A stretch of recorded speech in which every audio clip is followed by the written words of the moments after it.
Welcome to the Recruitment Leadership Podcast, hosted by Alison Humphreys. The Recruitment Leadership Podcast is here to help those in the recruitment industry gain awareness and understanding on the hot topics faced by those in the business of hiring people. In each episode, Alison Humphreys is joined by a fellow expert to offer professional knowledge, insight and advice on the biggest subjects affecting recruitment businesses. It's the podcast to listen to for recruitment business frontrunners seeking expert information from industry-leading advisors. Welcome to the Recruitment Leadership Podcast.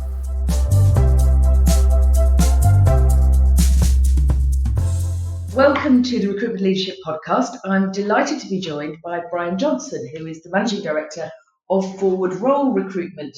Welcome, Brian. Hello. Forward Role specialises in marketing and digital staff, permanent and contract. And Brian's kindly agreed to share with us today what his experiences of running a business through lockdown have been and what his experiences of successful adaptation have been. I think for the benefit of our listeners, Brian, if you would start for us by explaining how your sector, the sector you service, has been affected by lockdown and what the knock-on effects of that has been on your business. We traditionally came out of marketing, expanded it through digital analytics, creative, created a tech desk a few years ago now, which has been our fastest growing area. I think like the last recession, marketing tends to get hit very hard, very quickly. Things like events, most of the agency world had a hard stop, and that we definitely saw that with the traditional markets. Digital had a brief hiccup and then carried on and ticked over. Where we continued to push on and grow was the tech markets that we were looking after, and also generally right across the interim space, the contract side of things. And most of those sectors have bounced back. The event side of things, some of the retail market has been impacted hard, leisure travel obviously, but most of the markets that we're working with have generally bounced back, and we're not quite back up to 100% levels, but probably between 80 and 90% of what we were pre-COVID, right across all of our markets. Okay, which is really positive. And not being in the area of key workers, that's a great success story, isn't it? I mean, there are lots of agencies who supply, for example, into healthcare where demand has gone sky high, but this is through customer loyalty and effective working practices rather than because demand's shot up. Yeah, I think traditionally we've had really strong relationships with most of our clients, and where some of our clients suffered and continue to suffer because of the lockdown, we've got other clients who've benefited from this and have pushed on, and we have strong enough relationships that we've actually done much more work with those guys than probably before. The biggest difference for us really going through all of this was that before, from an activity point of view, we knew what our conversion rates were. We knew how many roles that we would fill for how many roles came into the business. And what we saw during the lockdown is those roles were much better qualified. We knew that the roles were live, existed, were definitely wanted by the companies, and therefore our conversion rates were much, much better. For a couple of months, they were almost at 100%. All the new roles that came in, we filled because we knew the clients were keen to get those people in as soon as possible. Right, okay. So we definitely saw a big swing there as well. Would you say that was a question of getting a better brief than we might have done in busier times, or more to do with screening out those clients who weren't really committed to hiring? I think it's the first bit. The roles were much more detailed. We really had a good understanding of what was needed. There were candidates. For a short period of time, there were a few more candidates on the market, which we obviously knew from our networks, and therefore we were able to match quite quickly those roles and get people in. And again, one of the other things we saw is immediate placements. Even our permanent recruitment consultants were working on permanent roles, but they had immediately available candidates who were ready to go. Even at the exec level.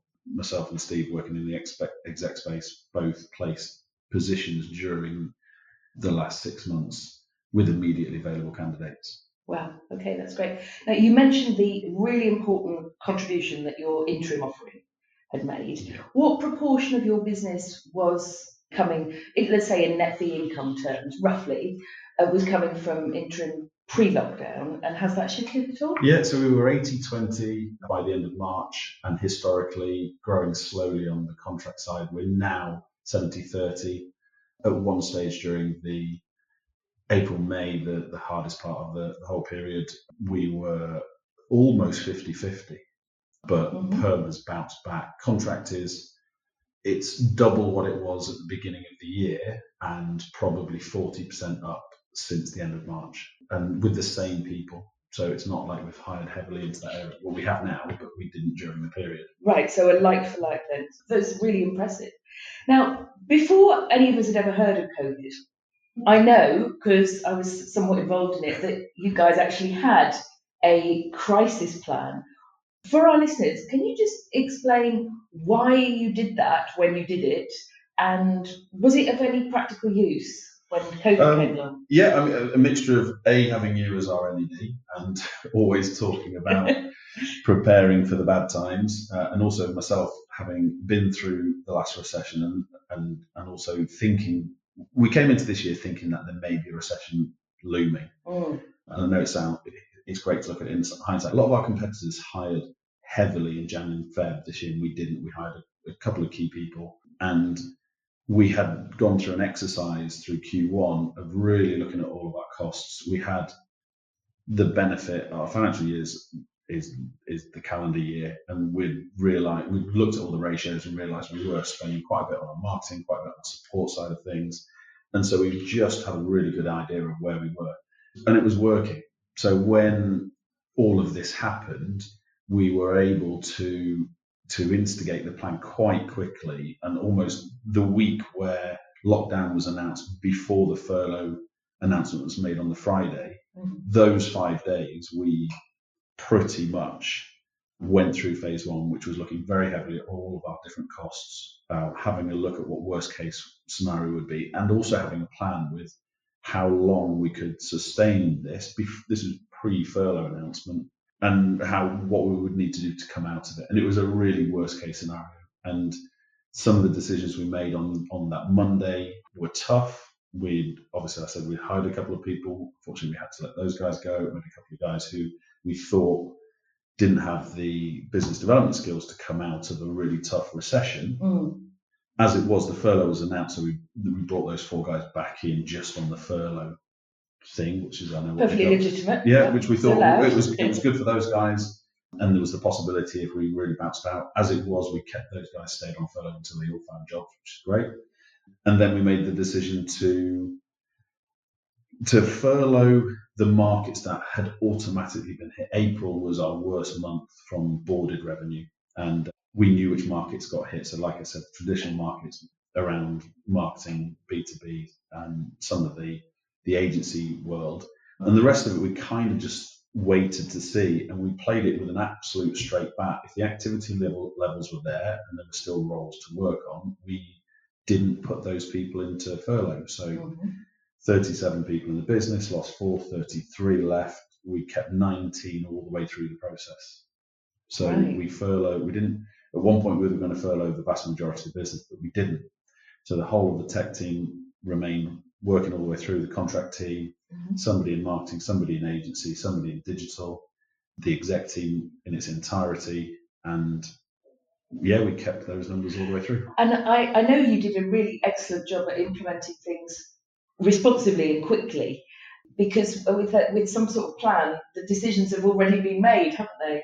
And it's not a confused or panicky. It was a hard week, not before we knew that furlough was going to be a thing, and what it might look like as a business. But we had the plan. We just enacted all of our suppliers and everybody who supported us, things like job boards, rent, all of those sort of things. We had the conversations really early. The furlough decision just allowed us not to cut harder. And allowed us to think, well, actually, okay, what if we know what the worst case scenario is? And we were fortunate that we had a contract book which was healthy, which gave us some comfort that actually that would help us we just thought, okay, we can do all of this. We can cut right down tight for 6 months and come out of it still with the core of a team. What it actually meant is we then had conversations, and the communications we had with the team all the way through was, look, we want to come out with this team. This is the team we want to come out with. Everything is geared around that. And every decision we made was made financially. We knew what numbers we needed to hit month by month. We've got an amazing FD as well who kind of talked us through it daily to begin with, and then every Friday, and still now every Friday we go through the actual numbers, what the outturn looks like, and it's really helped us. Yeah, so you're very much on top of that in real time, aren't you? You mentioned there about furloughing people only if there were no jobs to work. Mm-hmm. When you've got part of your workforce furloughed, were there any management issues that threw up, or did everyone just understand? Being really honest, it didn't. The guys who were furloughed understood it, and the government stepping in helped that. We maintained company-wide Zoom meetings that wasn't really work-related 3 times a week, so at least we all got to see each other, and we were talking to each other, and they were still involved with the business as from a cultural point of view. We played it with straight back. The guys who were furloughed looked after themselves, and the guys that were working worked really, really hard. And what it meant for the guys who were working, even if their market had shrunk, they were picking up other work from other guys as well. And they were able to say, okay, your market, for example, e-commerce has picked up. I've picked up a few jobs for you. We had criteria internally, 3 live, not exclusive, but proper roles, would bring somebody out of furlough. And that's what we did all the way through July, August. The last people came out of the furlough at the beginning of September. And it was all activity-based numbers. Everybody could see it. It was really clear and fair. Right. So it was transparent and everybody knew the reasons those decisions were made. Good. One of the things that some other business owners have done is actually shift their proposition to reflect in changing market conditions. So they've offered new or different services, or offered them to new or different audiences. Have you done anything like that at all? Not really. The guys who worked all the way through were incredibly busy all the way through. And it would have meant bringing people out of furlough to try different things and new things. And what we were doing was working. We were ahead of the targets we needed to be, and that was our focus. The one thing we have, what's become crystal clear, is our tech and contract offering across all of our markets was so important to us. So what we've done is, as we brought people out of furlough and as the market's picked up, we've hired already 4 people into those 2 teams. We've got a couple more pending. And so we lost 10, we've gained 6 already. We're not taking advantage of the market. What we're taking advantage of is the shift of balance internally. We've got a really good idea of where the marketing space is across the market, where digital is at. There's just much more scope, I think, for us to go at the tech world and all the different nuances there, and also contract right across the business. We had a couple of people doing it before, and now we've got a team. Right, okay. And in terms of those people that you've brought on since lockdown, so new starters, that's a challenge that a lot of our listeners are going to be facing about onboarding people remotely. How have you worked your way around that? Well, our USP, I feel, other than the general brand of Forward Roll, was before this, we were quite a mature approach to how we manage the business. We have stats, we look at the activity levels, but there was a lot of flexibility in how we worked as a team. So the guys had home working, they had flexible working, and everybody took advantage of that and has got quite a mature workforce.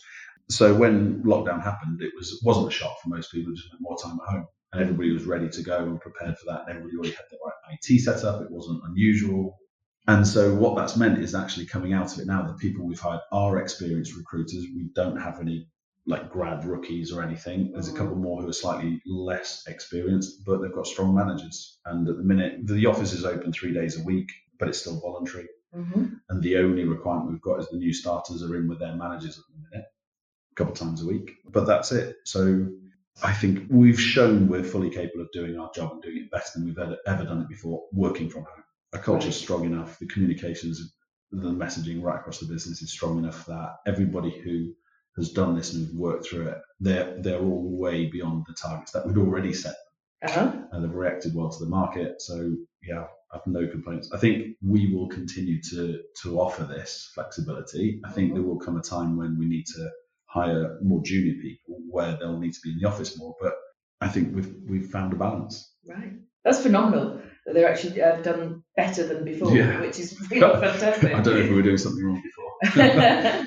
So the people who are already in your team have that ability to sort of self-manage, self-organise, etc. Even experienced recruiters coming from another organisation come with a different set of the unwritten, don't they? Yeah. The unwritten values, cultural expectations, all of those things. So have you done anything to communicate those over and above what you would have done had you been in the office? We've still done that. I mean, my role, I feel, is with hiring people is to make sure that, particularly with experienced hires, that they come in and they become a forward roller. They understand the way we do things here and use our language and approach the market in the same way and have our values, and that sits with me. And so the 2 sessions a week that I would do with new starters at any level anyway, I'm still doing that with them now. It doesn't matter what the level of experience, even senior people have joined as senior consultants, director level, and I still go through the same thing because it's the same message that we've delivered, myself and Steve, for the last 7 years, and we will continue to do it. I think if you're setting a standard where it's all around quality and the very, very best approach, then there is no grey area, and it's really easy to communicate that.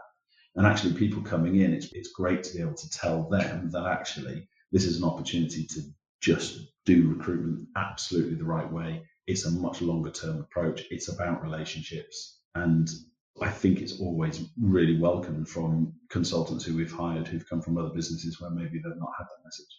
Right, okay. So on our last podcast, one of the things that my guest there said, which people know actually, Elaine and Ian, said that one of the plus sides of lockdown is it given them the opportunity to really get under the bonnet and look at a sort of micro level at what their people were doing, literally how the conversations were going when they were closing a deal, taking on a new client, those kind of things. And that had been a very positive experience for them as managing directors. Yeah. The role of managing director, though, has shifted during lockdown, hasn't it? What you've had to emphasise and the, dare I say it, reserves that you've had to draw on have probably been different. And keeping people engaged, I would say particularly in deepest lockdown, is probably one of the biggest challenges that people I talk to experience. Can you give us any examples of what you did here in Forward Roll? So we did the usual Zoom quizzes until we were coming out of our ears, and they were great. They were absolutely brilliant. When you've got 30 people on Zoom Friday afternoon where everybody's got drinks and there's kids involved and everything going around, it was brilliant fun. And actually it was great to see that. And in the, like we said, the deepest lockdown, when we were doing that 3 times a week, we did some training stuff. We just had general catch-ups. It was good for the business. We didn't lose our identity. And I know that the guys were speaking to each other a lot. I think my role during that was much more around the pastoral side of things, because you've got the consultants who are living in Manchester City Centre in a box, no balcony, some of them living on their own, some of them are living in a house with a lot of other people, trying to work or on furlough. And you've got some of the guys who've got families who live in suburbs in the middle of nowhere, like me, stuck with my in-laws for 15 weeks. For which a medal. I'm sure they're very nice people. But the pastoral, everybody suffered with different things at different times. When you've got 30 odd people, for me, that meant, every day there was a couple of people having a wobble. Everybody had a wobble at some stage, myself included, and you have to rely on each other. So we were very good mechanically at looking at the numbers and the activity levels and the conversion rates, and the finance was literally down to the pounds and pence every single day, and with our FD on a Friday, and that gave us the confidence that we were doing the right things, and we were always preparing for the worst. But actually, most of my job was talking to as many people as I could, everybody at least once a week, and the managers more than that, and the guys who were working more than that, and because they were doing the same thing themselves. So unlike Wayne and Ian, we didn't look too much. The guys were delivering. Then there wasn't anybody who was who worked all the way through, who had a sticky patch or didn't bill, their conversion levels were good, their pipelines were good. And I kind of trust them to do that, and they were delivering. And I didn't question their approach before. There was always little touch points where and you know this, when you help me with the managers and getting into the detail of what they do, they're good at what they do. It was much more the pastoral side, really. Behind the scenes was, like I said, running a business, but the day-to-day stuff, the communications, I was on the phone all day, every day to somebody in the business. Yeah. And I think it's fair to say that most business owners now know more about the personal lives of all their staff than they've probably ever known before, because you have to, don't you? There is no one size fits all in circumstances like this. Yeah, and we've just done a really interesting exercise where I put out a kind of mini questionnaire to the whole business saying, look, how did we do? I mean, it's not something that, we couldn't have planned for it specifically, and hopefully we're not going to have to do it again. So really it's an exercise just to say, look, how were all the different elements? And of the sort of 6 different areas, things like pastoral care, the pay package, bonuses, and all the things that we talked about, we changed quite a bit around that. We lowered thresholds, still dangled bonuses in front of the guys, and some of the other stuff around culture and stuff. That was all great. And the questions and marks that came back was the cons. We changed it from 3 times a week to 1 time a week, and then more team meetings as more and more people came back. And there were some questions about maybe you could have done it earlier or later. But generally, I think we lost a couple of people at the very end when we came out that we didn't want to lose, which was a really interesting thing for us, because we came out with a team saying, right, this is the team. There's 29 people here we really want to keep. We lost one. She found art, which is great, and left to go and explore that. Somebody left to do a big role in London, and somebody's gone in-house. And it's a shame to lose those guys, but that's kind of another thing that we had to deal with at the end of it all.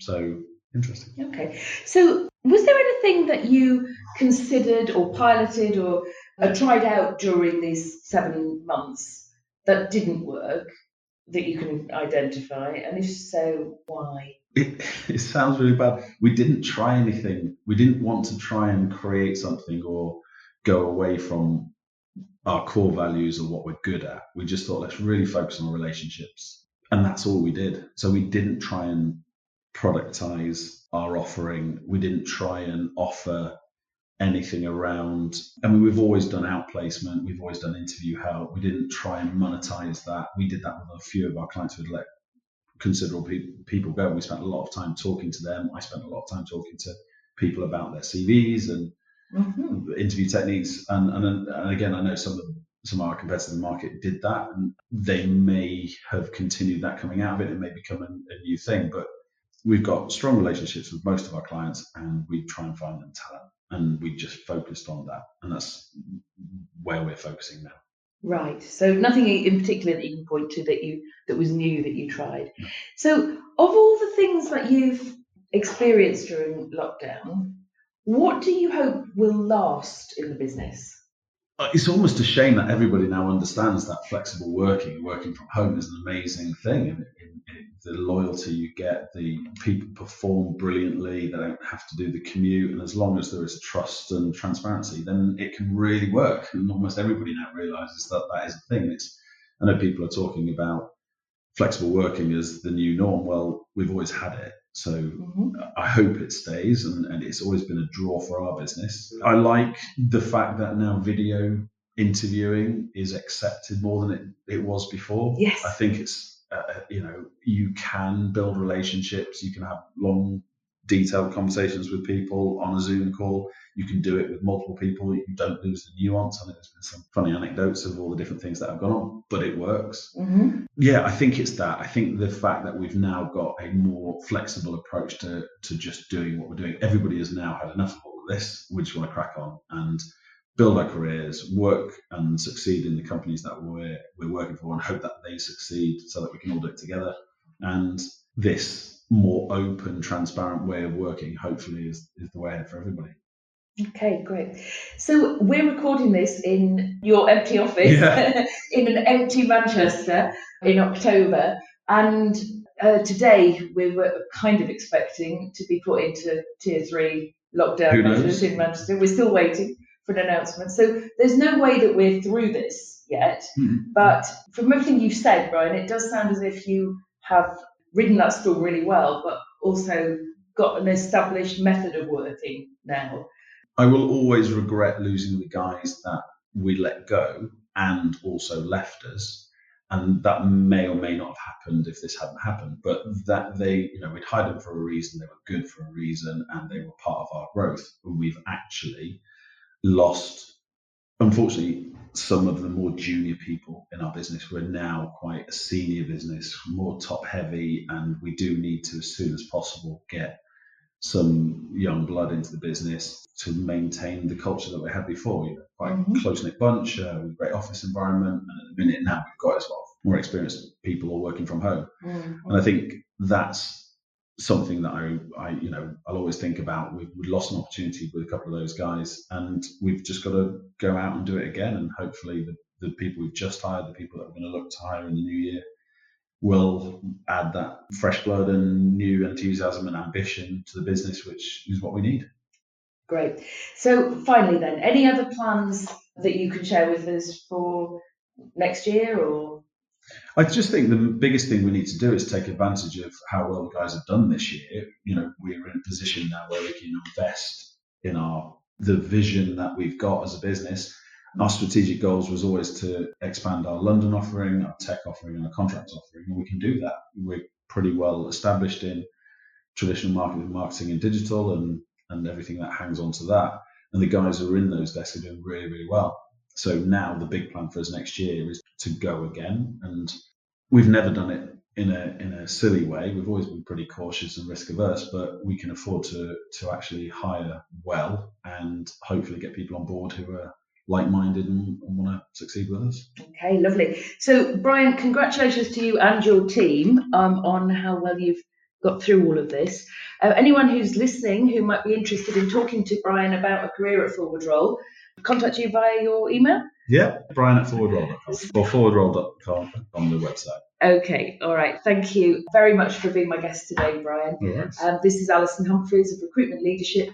And if you'd like to talk about my work as an advisor and non-exec director and how I might be able to support your business, please contact me, Alison at recruitmentleadership.co.uk. Thank you.